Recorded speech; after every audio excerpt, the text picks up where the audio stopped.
가격을 낮춰도 거래가 안 된다. 매일경제뉴스 기사입니다.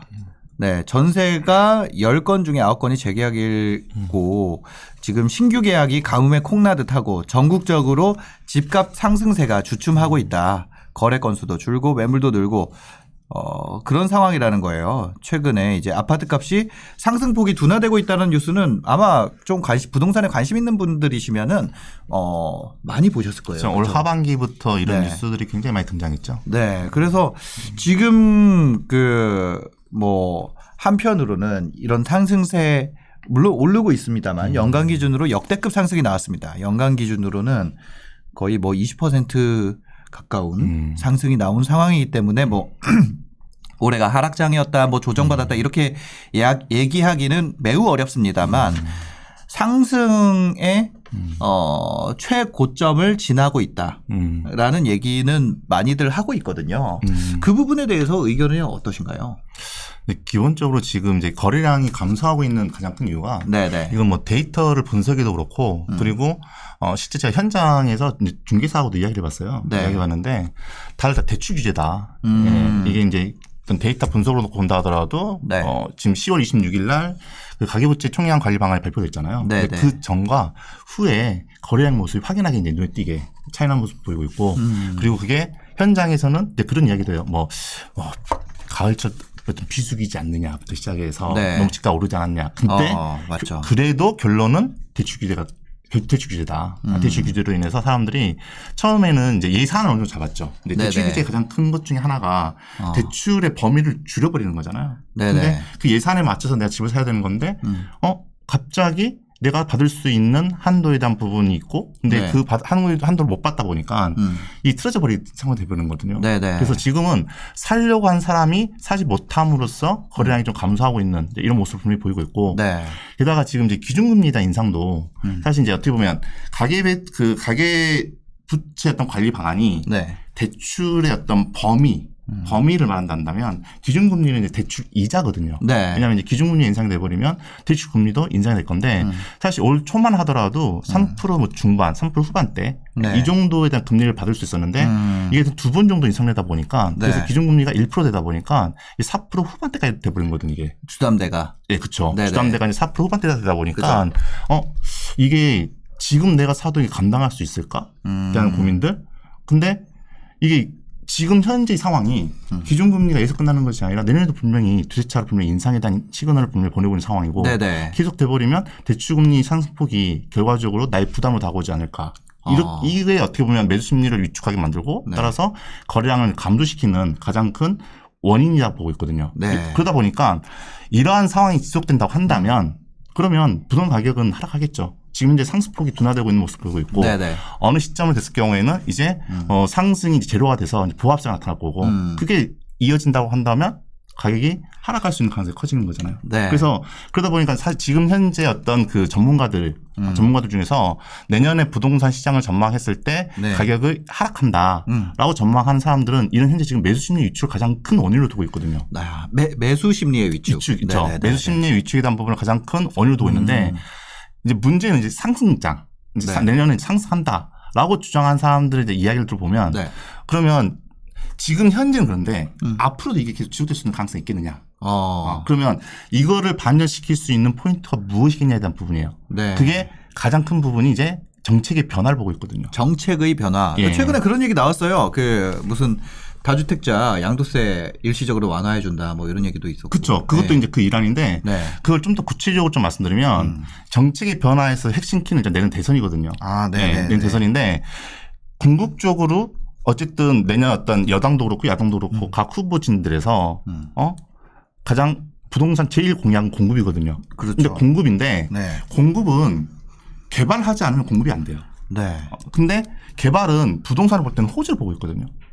개발은 호재죠. 그렇죠. 네. 네. 개발은 호재를 보고 있기 때문에 이 개발이 어디 지역이 개발된다라는 소식이 그 지역에 호재로 나타나기 시작하면서 아하. 다시 매수자가 그쪽으로 몰릴 수 있는 가능성이 있지 않겠냐. 네. 그러면 지금 현재 어쨌든 가격이 오르면 사람들의 매수 심리에 대한 위축에 대한 부분은 풀리는 것이 부동산의 어떤 정설이거든요, 이게. 예. 그러다 보니까 사람들의 수요가 몰릴 수 있는 그 큰 변화, 그게 이제 정책적인 부분이고 네. 그러면 일단은 지금 현재 상황에서는 미주 심리가 위축되는 모습이 많지만 실질적으로 그런 어떤 터닝 포인트가 발생이 돼서 네. 어떤 정책이 발표가 되고 그다음에 공급 계획이 발표되고 개발이 진행되고 그걸로 인해서 매수세가 다시 네. 몰리기 시작하면 어쨌든 개발을 하려고 하는데 개발의 핵심이 그거잖아요.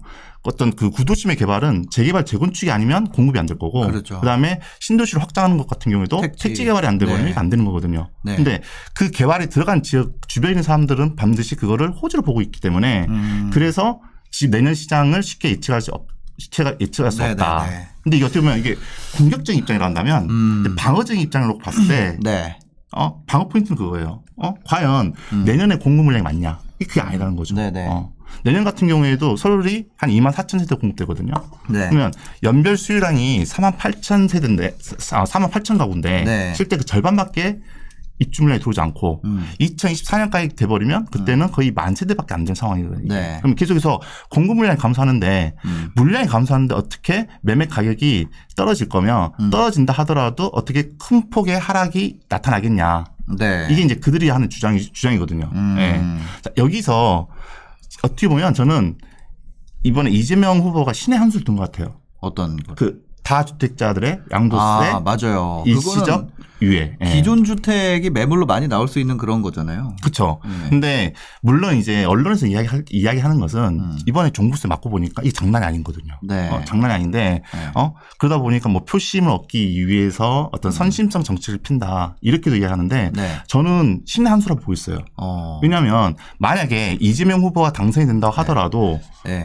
실질적으로 기본주택 공급이 된다 하더라도 공급되는 것은 사실 실질적으로 내년에 정책이 시행된다고 해서 바로 공급되는 게 아니거든요. 네네. 아무리 빨라야 5년 이후야 돼야지 공급되는 거거든요. 네네. 그러면 그 사이에 물량에 대한 부족에 따른 공급에 대한 리스크에 대한 부분이 없다 하더라도 물량에 대한 부족 때문에 가격이 상승할 수 있는 불안정한 시장 상황이 계속해서 네. 발생할 수밖에 없는 상황이라는 거죠. 그랬었을 때 이재명 후보도 이게 입주 물량이 없다고 한다면 그리고 본인의 어떤 공급 대책이 성공을 하기 위해서는 네. 그러면 지금 현재 있는 기존의 시장이 안정화가 필요하지 않겠느냐. 안정화시키기 위해서는 네. 이 재고 시장에 물량이 들어와야 되지 않느냐. 그죠. 이렇게 해서 이제 양도소득세 일시적인 뭐 중과 완화에 대한 이야기를 했는데 네. 근데 저는 이게 문제가 있다 봐요. 왜요? 이게 왜냐하면 지금 이재명 후보가 제안한 내용을 보면 네. 그 이제 1년 면제를 얘기하고 있거든요. 1년인데 그죠. 1년도 6개월 정도는 100% 면제. 네. 그리고 6월부터 9월까지는 뭐 50% 면제. 네. 그리고 9월부터 12개월까지는 25% 면제. 그렇더라고요. 이런 네. 식으로 어떻게 보면 이제 그 양도소득세 중과 면제를 네, 기간을 슬라이딩 두고 방식으로. 네. 잘라서 이렇게 하고 있거든요. 네. 잘라서 하고 있는데 문제는 네. 만약에 실질적으로 이게 대책이 시행이 돼서 네. 양도세 중과 완화됐다고 해요. 네. 그러면 다주택자들이 일시적으로 어떤 혜택을 받기 위해서 네. 중과에 대한 어떤 그 면제 혜택을 받기 위해서 물량을 처음에 나올 겁니다. 나오겠죠. 나오는데 네.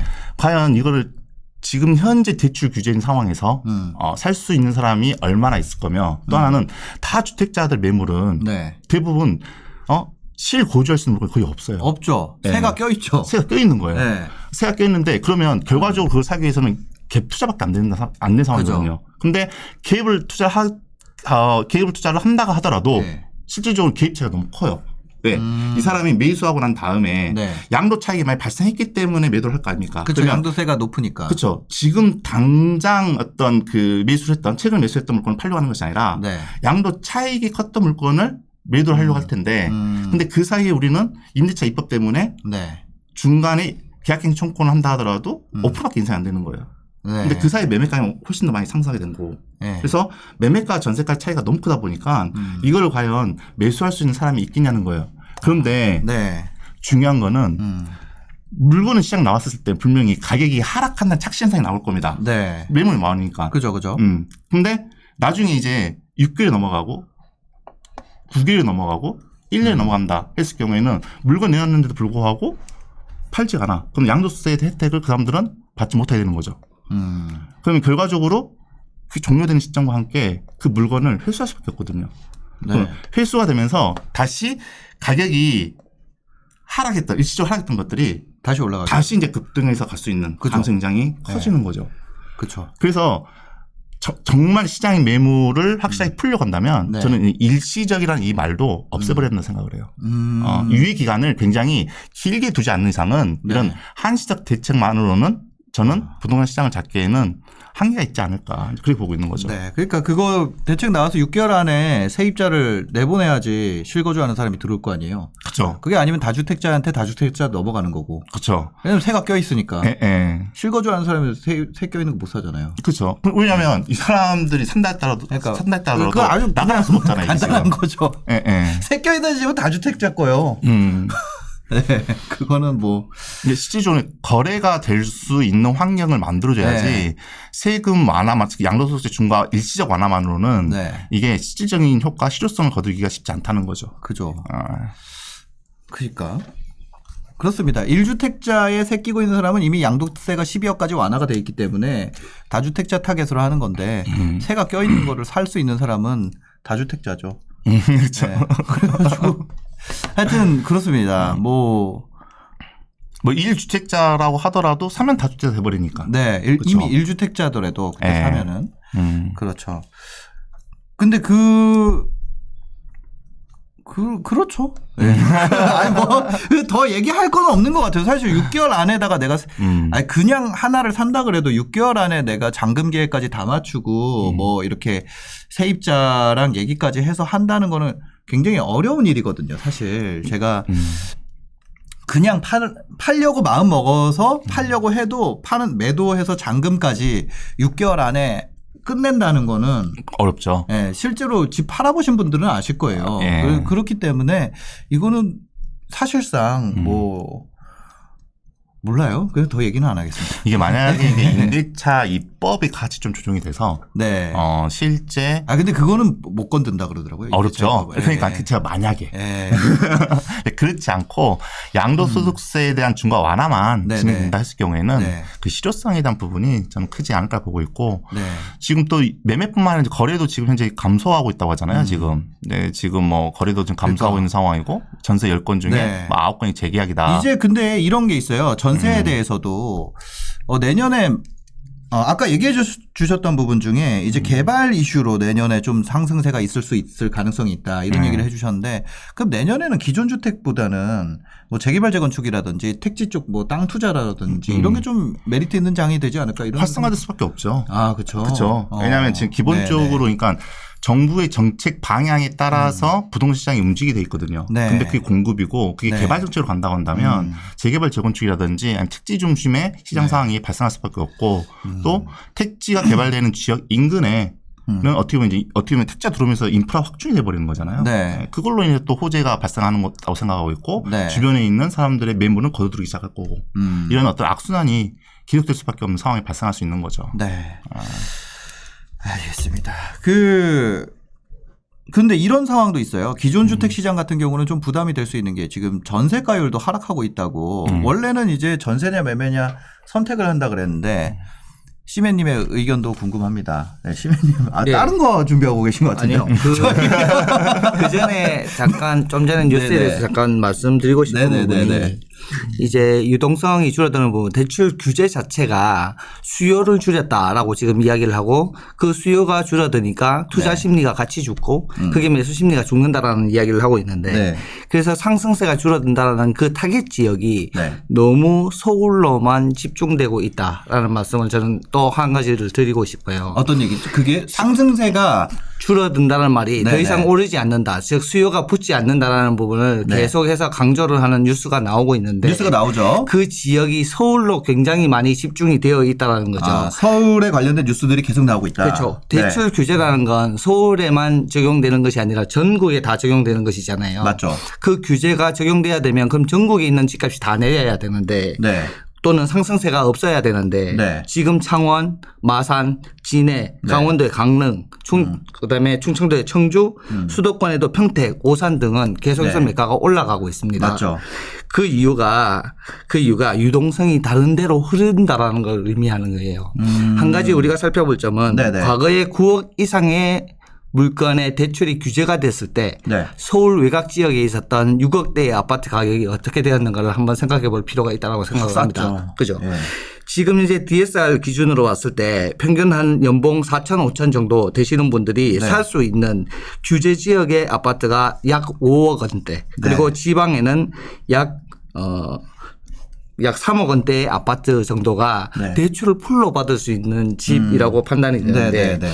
이런 저가 물건들에는 수요가 멈추지 않을 것으로 저는 판단이 됩니다.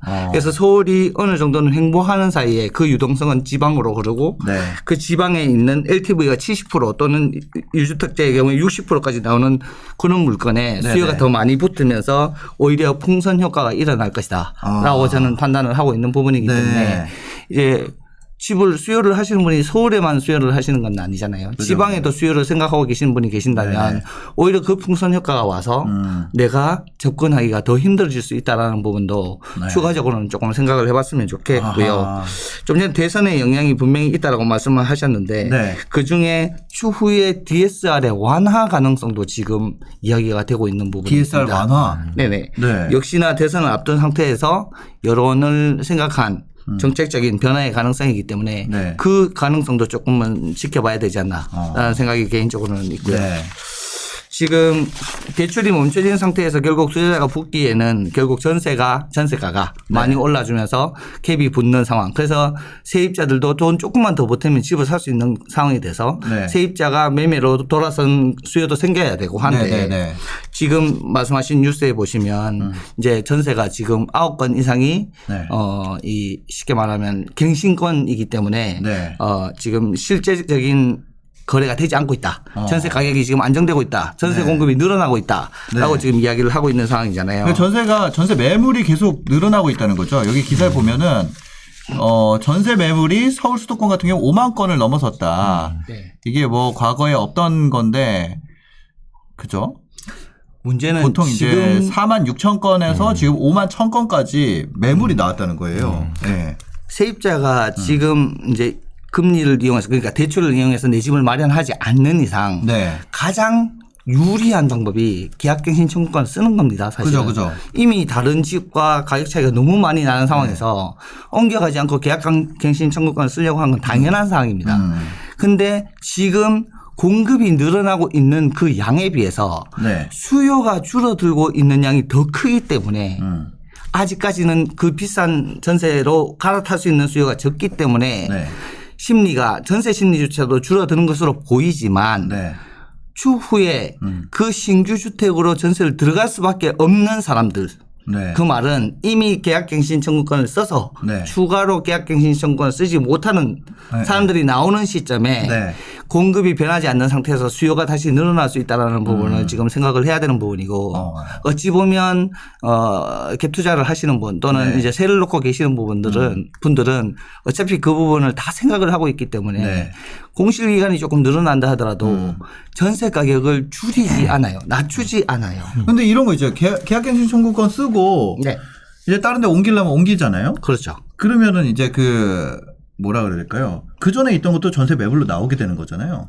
매물은 나오는데 네. 중요한 건 호가를 낮춘 매물들이 계속해서 나와야 되는데 네네. 호가를 낮춘 매물들이 나오지 않는다라는 거예요. 매물들은 지금도 아파트의 매물들이 전혀 전세가 없던 지역에도 전세가 나와 있어요. 나와 있는데 네. 그 전세가 가격이 그렇게 많이 하락한 것이 아니라는 거죠. 아, 그죠. 다주택자 중에 약한 놈들은 다 죽었으니까. 그렇죠. 어찌 보면 이미 서울시장에서 제가 느끼는 건 이런 거예요. 이게 전세 호가가 안 떨어지는 이유가 뭐 이렇게 간당간당한 다주택자들 있잖아요. 그렇죠. 그런 분들이 뭐 공실 한두 달 나도 확 그거 내가 자금 경색이 나니까 막 던지면서 전세가 빵빵 낮춰가지고 일단은 맞추자 이런 게 되는데 지금은 그 전에 규제를 일단 20몇 번 했잖아요. 그래서 약한 다주택자는 다 죽었다. 이제 서울장에서 심지어 서울에서 다주택 하고 있는 사람들은 자금력이 있거나 종부세도 버티는 사람들이잖아요. 그렇죠. 그러니까 이제 그런 사람들이 한두 달 공실로 매물 쌓인다고 전세가 내리는 상황은 아니게 될 거다. 이제 그런 거잖아요. 어찌 보면 경매를 하는 사람으로서의 네, 입장은 그렇게 된다면 네. 보증금을 돌려주지 못함으로 인해서 나오는 경매 매물이 네. 더 늘어나야 되겠죠. 그렇죠. 근데 그게 아직까지 늘어나고 있지 않다라는 거예요. 야, 네네. 그 말은 이미 임대인들은 버틸 수 있는 능력을 다들 갖추고 있다라고 생각하면서 버텼을 때 네. 결국 수요를 할 수밖에 없는 수요자는 네. 결국 신규 계약을 할 수밖에 없다라는 거죠. 근데 그거를 좀 전에 신사님께서도 말씀하셨지만 정책적으로 네. 제한을 할 수가 없다라는 게 문제인 거예요. 공급을 만들어줄 수도 없고 네. 수요를 제한할 수도 없는 그 상황이기 때문에 이건 어쩔 수 없이 시장 경제에 따라서 그냥 올라갈 수밖에 없는 상황이지 않나라는 생각을 하게 됩니다. 그러면 뭐 금리, 세금, 정책 세 가지 다 봤을 때 내년도는 그래도 뭐 상승에 좀 방점을 둬야 되나요? 어떻게 보시나요? 내년은? 개인적으로 저는 상승은 한다라고 판단을 하는데 그런 공급이 없기 때문에 문제인 네. 거고 서울수도권의 경우. 다만 네. 지금처럼 나온 그런 조금 드라마틱한 상승이 이루어지지는 못할 것 같다라는 부분 자체가 네. 이미 상승을 너무 많이 했기 때문에 그런 것이지. 맞아요. 그리고 솔직히 투자자들도 어느 정도에서는 본인 목표 수익에 의해서 조금 현금화를 해야 되는 부분이지 그걸 네. 끝없이 수익률을 노리지는 않잖아요. 사실. 네네네. 그래서 어느 정도 선에서는 또 정리가 들어갈 거기 때문에 수익률이 어느 정도 나온 집은 조금 또 조정이 될 거라서 네. 그래서 상승은 하는데 그 상승세가 예년만 하지는 못하다라고 저는 판단돼요. 근데 하락할 타이밍은 저는 개인적으로는 아니다라는 1년만 봤을 때. 네, 수요를 누르고 있다라는 생각이 들어요. 수요를 누르고 있다라는 생각이 들어요. 21년 한 해는 정말 미칠 듯한 상승이었습니다. 그쵸. 내가 왜 더 안 늘렸나 싶을 정도 스스로 부끄럽게 느껴질 정도로 내가 왜 정책에 쫄았었지? 이 생각이 들 정도로 한 해가 그랬는데 풍선 효과를 누렸어야 되는데 막 이런 생각이 들 정도로 유튜브를 하지 말고 그런 한 해였는데 내년은 이런 역대급 시장이 계속되지는 않겠죠. 어려워요. 그죠. 네, 그러기에는 네. 왜냐면 이제 가장 역대급 상승에 있었던 주요 원인 중 하나가 네. 유동성이었는데 기준금리가 인상되면서 유동성이 다시 흡수하기 시작되는 거고 네. 그리고 지금 현재 그 어떤 규제와 그리고 공급에 대한 부분이 지금 두 틀을 두고 있는 상황이잖아요. 네. 그래서 규제 일본도였던 지난 장하고 앞으로의 장과 비교했을 때는 가격이 상승된다 하더라도 네. 상승폭이 조금 전에 말씀드린 것처럼 어떤 뭐 판타스틱한 그런 상승은 굉장히 어렵다라고 이렇게 생각하셔야 될 것 같아요. 그 실제로도 나오고 있습니다. 지금 집값 상승폭이 6주 연속 내려가고 있고 이런 것들이 뭐 올해 워낙 또 상승이 컸기 때문에 좀 쉬어간다고 했을 때 그다음에 이제 신규 매수하려고 그러는 분들이 이자가 조금 약간 이제는 후달리는 수준까지 왔다. 처음 사는 분들이 이자 계산을 하거든요. 처음 주택 살려 그러면 내가 30년 만기로 한다 그러면 30년치 이자 얼마 내고 원금 어떻게 내고 막 이거에 대해서 걱정하거든요. 그 팔면서 갚으면 된다 이런 마음이 없어요. 처음 들어오시는 분은 내 돈 생돈으로 갚아야 된다고 계획을 세우고 들어오기 때문에 그런 분들에게는 이자에 대한 부담이 훨씬 더 크게 다가올 거고 그런 신규 수요가 내년에는 아마 좀 적지 않을까 그런 생각이 들어요. 어떻게 보면 이제 본인이 매수했을 때 당시만 계산하지 네. 앞으로 금리가 얼마큼 오를 거나 계산을 안 하고 들어오거든요. 네. 들어오다 보니까 네. 지금처럼 이렇게 빠르게 기준금리가 인상될 것이란 예상 못했고 네네. 또 실제 인상이 됐는데 시장의 금리 변화가 이렇게 빠르게 나타날 건지에 대한 부분도 예상 못했기 때문에 거기에 대해서 멘탈이 흔들릴 수 있는 가능성이 올해보다 내년이 더 크지 않을까라는 좀 생각이 들고요. 그리고 아까 전세에 대한 이야기를 했는데 네. 전 전세에서도 좀 말씀드리고 싶은 게 뭐냐면 지금 현재 전세 매물 물량이 증가해? 그러면 가격이 떨어지겠네? 네. 이렇게 생각하실 때 저는 그건 굉장히 큰 오판이라고 생각하고 있습니다. 왜냐하면 이거는 정말 일시적인 현상이고 이거야말로 굉장히 착시 효과라고 저는 생각하고 있어요. 왜? 네. 전세 물건이 늘었지만 아직까지 전세 가격이 하락한 건 아니거든요. 그렇죠. 문제는 뭐냐면 지금 현재 전세 매물이 늘는 게 재계약의 빈도수가 높아서 그런 거예요. 지금 뉴스에서도 10건 중에 9건이 재계약되고 있다 했잖아요. 네네네. 그렇죠. 그러면 실제 물건이 나온 건 한 건밖에 안 돼요. 그럼에도 불구하고 전세 물건이 는다는 것은 소위 말해서 다주택자들, 그렇죠? 네네. 내가 물건을 샀는데 이 사람들이 전세를 마쳐야 되기 때문에 네. 이 사람 매물은 증가를 하고 있는데 네. 실제 이거를 살려고 하는 수요자는 이걸 사는 게 이거 어떤 전세를 사는 것이 아니라 네. 기존에 있는 전세에 재계약을 하다 보니까 일시적으로 이렇게 증가한 모습을 보이거든요. 네네. 근데 전세 같은 경우에는 특히 이제 작년에 그 7월 31일 날 네. 이제 국회 본회의가 통과가 되면서 임대차 입법이 본격적으로 시행했잖아요. 네, 그렇죠. 시행했는데 이게 내년 7월이 딱 2년째 된 날이에요. 네. 예. 그러면 통과가 된 이후에 그때 계약갱신 청구권을 썼던 세입자는 네. 내년 8월 이후에는 이 사람은 이제 집을 옮겨가는 상황이라는 거죠. 그렇죠. 그러면 네. 그 사이에 어마어마한 전세가가 많이 상승했지 않습니까? 네. 그럼 이 사람이 내가 반전세나 월세로 가지 않는 이상은 그 높은 전세 가격을 감당하고 거래를 해야 되는 상황이고 이 사람 수요가 증가함으로 인해서 전세 가격은 상승이나 거의 폭등 수준이 나타날 수 있는 가능성이 굉장히 크다고 보고 있어요. 네. 그래서 내년에. 네. 아. 그래서 지금 전세 물량의 증가가 네. 하락으로 전세 가격이 하락으로 나타날 거다 이렇게 생각하는 것은 저는 가장 큰 오판이라고 생각합니다. 네. 오히려 급등할 수 있는 가능성이 굉장히 많은 시장이다. 저는 그렇게 보고 있어요. 그러니까요. 그리고 이제 고가 전세 대출 규제도 이제 이거 한 달 동안 추진을 했는데 없던 일로 하기로 했거든요. 네. 조선일보 기사 중에 이런 게 있습니다. 고가 전세 대출 규제 추진 한 달 만에 없던 일로. 그래서 이제 전세값을 규제했다가는 실수요자들이 피해를 볼 수도 있으니까 그냥 그 SGI 서울보증에서 하고 있던 고가 전세 보증을 계속 하겠다. 이런 거죠. 요런 뭐 주변 환경으로 봤을 때도 어떻게 보면은 내년에도 좀 전세가 상승이 전세 매물이 그냥 뭐 이거를 아니더라도 분당이나 저기 송파나 이런데 전세 매물 되게 빨리 쌓였었거든요. 대출 규제 나오고 전세도 DSR 한다 뭐 그거 나왔을 때. 근데 그거 싹 소진됐어요. 네. 네. 그리고 또 내년 이제 봄 이사철 되면 네. 또 신규 어떤 전세 세입자로 들어옴으로 인해서 네. 소진될 수 있는 가능성이 크다고 보고 있거든요. 그러니까요. 네. 그래서 지금 인덕원 이런 데는 좀 쌓였더라고요. 거기도 역시 전세가 기간 대비 너무 많이 이렇게 상승을 이렇게 했던 상황이어서 높은 전세 가격을 내놨던 게 호가를 낮췄을 뿐이지, 뭐 하락하고 있다 이렇게 보기는 어려울 것 같아요.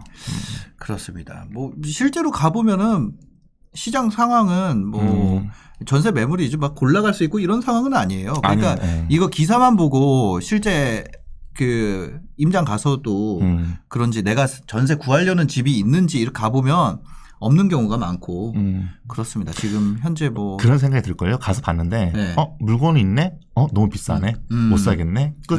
네. 맞아요. 그냥 그렇습니다. 그러다 보니까 이제 뭐 오피스텔이나 이런 데로 가는 거죠. 그 근처에 있는 어쩔 수 없죠. 네, 중개인들이 이제 빌라라든지 대고 가니까 오피스텔이라든지 왜냐하면 똑같다 그러니까. 가격선에 맞춰서 이렇게 해야 되는 거기 때문에 그렇습니다. 영끌 전세 이런 건 없잖아요. 연끌 전세 없죠. 네, 전세를 영끌로 들어가고 이런 거는 없잖아요.